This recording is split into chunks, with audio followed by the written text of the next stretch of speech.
There's been an uprising with Watchers and Snipers in this patch, since they got a huge buff, and there's one comp in particular that uses these synergies with over 55% top 4 rate.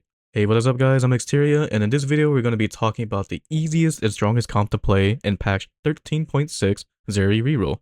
In order to play this comp, we need to understand our conditions if we want to force this comp, and those conditions would be to have a Zeri on drop. If you start off with a Zeri or even two Zeris, is a good indication that is telling you that you probably should force it, but even a step further to actually guarantee to play it is if you have a bow drop with Zeri is actually really good to do, since you can make Ginsu's Rage Blade, or if you can make Ginsu's Rage Blade, you can also force this Zeri comp. If you still can't decide if you want to force it or not, at stage 2-1 when you get your first augment, if you have augments such as Anger Issues, Starry Night, or Aerial Warfare, you should honestly just force it regardless because these augments are very powerful to make you top 4 with Zeri Reroll. And the items you want to prioritize is to have a Ginsu's Rage Blade because its core item for Zeri, if you don't have Ginsu's Rage Blade on her, she cannot do the damage that you want to see on the board. And like we said earlier, indication of bow, if you don't have a bow, try to get it on carousel, and if you do have a bow, then get a rod. If you can't get either of these two, having a sword or any tank item is fine. For Zeri's BIS, her build would be double Ginsu's Rage Blade with a Hextech Gunblade. The reason why with Gunblade is because it allows you to stall the fight even longer, so you can stack up your Ginsu's Rage Blade so she can kill everything on the board, since her ability hits 3 units every 3 hits. If you can't get 2 Ginsu's Rage Blade, you can substitute the second one by having either an Affinity Edge or a Giant Slayer or even artifact items such as Fish and Bones and Gambler's Blade. Your main tank most of the time would be a Scar. There is like the Sentinel variant of this comp, but since Watcher is very powerful at the moment, playing Watchers with Zeri is better, and you also get Firelight on top of that, so you get more synergies. And you can put whatever items like Redemption, Bramble, and Declaw, but the main thing I would say to put on Scar would be to have a Redemption, since Redemption is very good for basically 4 to 6 tanks in the front line, since it can heal all of them. And if you get a Firelight Emblem,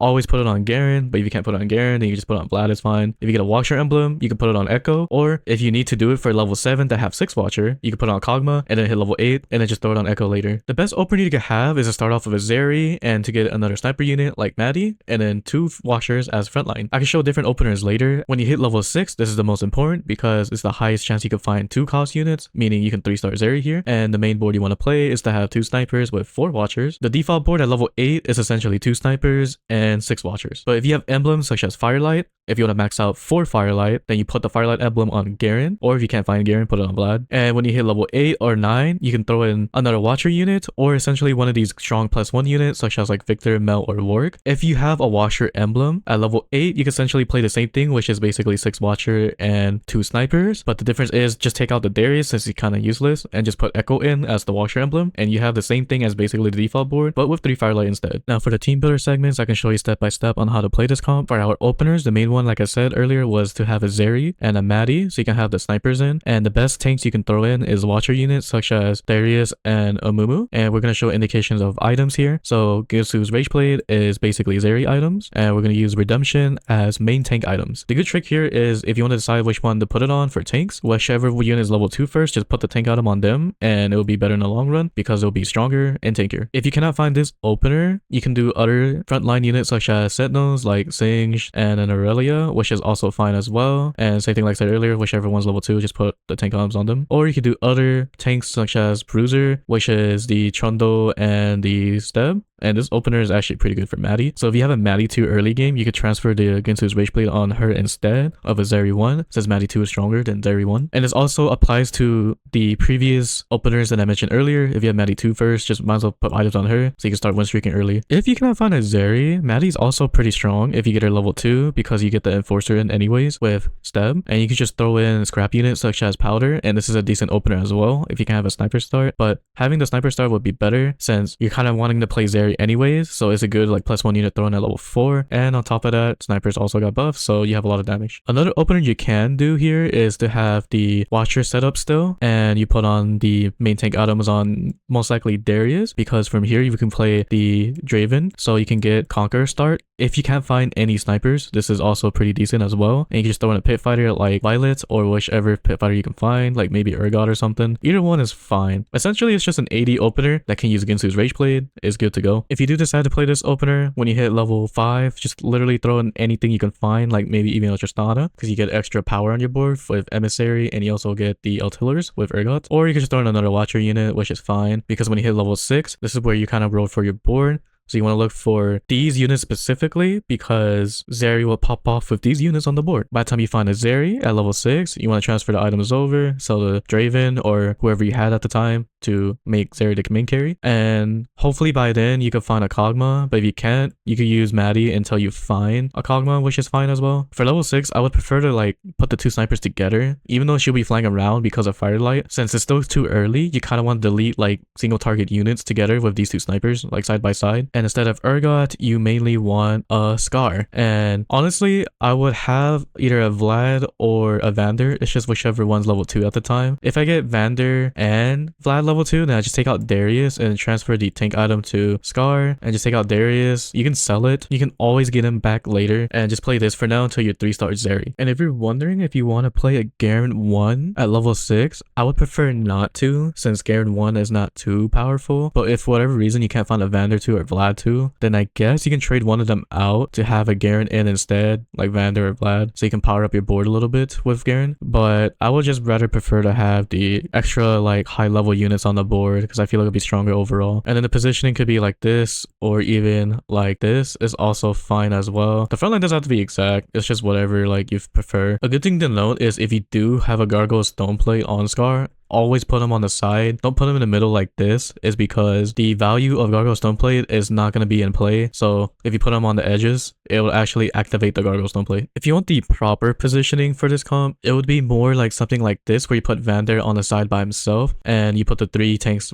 like this clumped up. The reason why Vander by himself is because the way how his ability works, he gains damage reduction, so he could be a good solo tank on one side by himself. And if you have a Gargoyle Stoneplate, always put Scar on the edge, so you can do this way or even this way is fine. And the Mumu and Vladimir doesn't really matter too much. It's just depending on which one you want to put in the middle. This is more proper positioning, mainly because if you put positioning like this, sometimes the enemy front line can get from here to all the way in the back somehow. So if you want to have that block, that's the reason why you want to put a unit right here. So they have to fight this unit first and then they get to the next unit afterwards, because they have to walk up to this Vander if they're on the edge over here. If not, then they might get to your backline somehow. And then for default level 8, you just want to throw in Watcher units such as Garen and a Darius at level 8, so you can have that 6 Watcher in. And then the proper positioning for this comp would be something like this. You always want to put Vander and the edge on the opposite side because he's the most tankiest, so he'll make the inner tanks last a little bit longer. And for whatever reason, there's a higher win rate chance to have a Mumu with the Garen. Mainly I feel like because of the Automata with Kog'Maw and a Mumu, since a Mumu can do extra damage with the Automata, and by then when you hit level 8, then you can separate the 2 snipers. The reason why you at level 6 you kind of want to put them together is so these 2 can shoot the frontline unit together and kill it right away. But by then, late game, Zeri should be strong enough, level 3, just to kill everything. If you don't have Gargoyle Stoneplate, then you can do this kind of positioning is fine as well. Or even something like this is also fine, where you have Vladimir on the other edge, and then you can put Garen in the middle, and then Scar and a Mumu with Garen. When you hit level 9, the good default way is to have an Echo in, because it gives you an extra Firelight, which makes Scar a little bit tankier, so it kind of helps in the long run. Or if you get a Victor in, then you can use Victor instead as well, so you can be even stronger. Or any of the 6 cost units you can find, such as Warwick.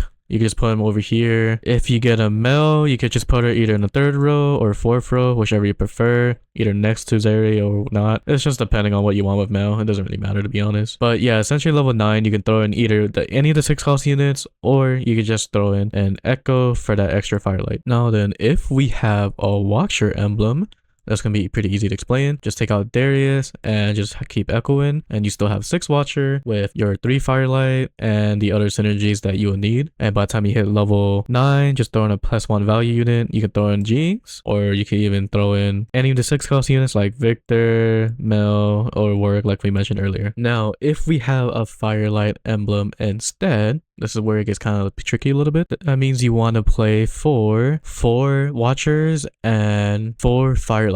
So essentially these units will be the best one, and as you can tell, there's only 7 units. So when you hit level 8, you can throw in literally anything you want, maybe like the Jinx, so you can get that Ambusher in. Or if you have nothing else better to throw in, then I guess you can throw in 5 Watchers is okay. Or any of the 6 cost units if you get lucky at level 8, like Victor, Mel, or Warwick. Either one is fine. The more realistic route is probably another Watcher, and then when you hit level 9, then you could throw out your Darius in the end. So you can have 6 Watcher at level 9 with 4 Firelight and then your other synergies. You want to force the 4 Firelight no matter what, because you have a second addition to Firelight, which is the bottom part as you see here with 4 Firelight is 40% of damage taken while dashing, and you gain a massive burst of attack speed, which is very important for Zeri. Main reason why having 3 Firelight doesn't matter too much, because it just ups the damage taken, meaning it will just make the unit tankier. So you either play 2 or 4. The augments you always want to like guarantee click no matter what would be Anger Issues, because you get 3 Gwinsu's Rage Blades, which is technically BIS for Zeri, and the only way to even play 3 is to have this augment, and it's also very good on Scar as well. This augment is actually very powerful for the comp since you get a lot of armor magic resist and a lot of damage on the board. If you want a 3-star Zeri easier, Starry Night is the best way of doing it, and since you're playing Firelight, Aerial Warfare will give you more damage for both Zeri and Scar. Speaking of Firelight, having a Firelight crest would be very good, because if you play 4 Firelight, it will just power up your board even harder. Or if you want to play for around basically a first or second place, popping up with Zeri is actually very good, because it will bump up your Rage Blades even faster, since you're gonna have a lot of free attack speed later in the game with this augment. Another augment that's pretty decent is any of the artifact item augments, such as All That Shimmers, Potable Forge, or Living Forge. Component Buffet is very good to guarantee your BIS, or even Pandora's Box. If you want to like just slam Ginsu's Rage Blade with it, you can do that too. A good econ augment would be Raining Gold, or even Trade Sector is okay as well. Good combat augments would be Immovable Object, because it'll make the board tankier, or Coronation, because you can have a +1 unit on the board, and you get a free item that you can put on Zeri as well if you want. And another powerful one for her would be Mentorship. It's essentially just free attack speed, because you put Kog'Maw and Zeri right next to each other. It will give Zeri attack speed since Kog'Maw is a higher cost unit. The augment prior order you want is most of the time item, but if you can't get item, then look for econ. But if you already have an item augment, then get an econ augment. And then third augment should always be combat, so you can power up your board to win the game. The anomalies you mainly want to look for is Zeri anomalies, but if you cannot get any of the Zeri anomalies that you see here, you can also do Scar anomalies, like any take ones is fine. But essentially for Zeri, her best anomaly hands down is Mini-Me's. This is one of her best because she has a lot of attack speed. She can abuse this anomaly very well. And speaking of which, strength training is also very good, default like 81. And Call of the Week is also very powerful in Zeri because she technically hits 3 units with her ability. So this anomaly will allow her to one-shot any of the units that are like low on HP. She'll just one-shot them with this anomaly. There are 2 different play styles to play this comp, and for this one is high tempo fast 6. This means technically that you want to play for a win streak, or at least win as much as you can. And essentially to do that, at stage 2-1, take level 4 and just throw out your 4 units on the board so you can start winning. And then at stage 2-3, always make intervals of 10 gold, because if you don't, you're going to be poor for the rest of the game. So basically just make 10, 20, 30, 40 gold. If you have more than 14 gold or intervals of 14, like 14, 24, 34, you can pre-level to 5, which will look something like this on your bar of XP. And the reason why you do this is because when you come back from Carousel, you have a level 5 shop, so you can probably potentially find more Zeris that way. Or at stage 2-4, you can hit level 5 instead if you didn't pre-level. And then at stage 2-6, make intervals of 10 gold again, like 20, 30, 40 gold, or you can do it 2-5. Either one is fine. Just make as much econ as you possibly can. And then at stage 3-2, hit level 6 and then roll for your board. Hit level 8 or 9 so you can finish off your board. For the other playstyle we can do is loose streaking the fast 6. And the way you do this is just don't level at all. And the condition if you want to do this is if you have literally nothing on your board, meaning it's all units at level 1 and they all don't synergize together. So you can just play for loose streak. And as you're loose streaking, you want to make as much gold as you can, like intervals of 10, like 10, 20, 30, 40 gold. The reason why you do this is because you want as much gold as you can to roll for Zeris later. And at stage 2-6, if you are too weak, meaning like you might lose the Krugs, just level up 1 time so you can guarantee the creep round. And then by the time you hit stage 3-2, which is around the second augment, hit level 6 no matter what and then roll for the board. Same thing like the last slide, hit level 8 or 9 whenever you get a 3-star Zeri to finish off the game. And that is it for the easiest and strongest comp to play, Zeri Reroll. I know content is kind of slow lately, mainly due to because I have no more passion for this current set. As of right now, I'm basically in the set 14 waiting room, but I still have knowledge of this current set, so I'll try to dish out as much comp guides as I can so you guys can probably gain LP to hit your desired ranks. Until then, I'll see you guys on the next one. Later.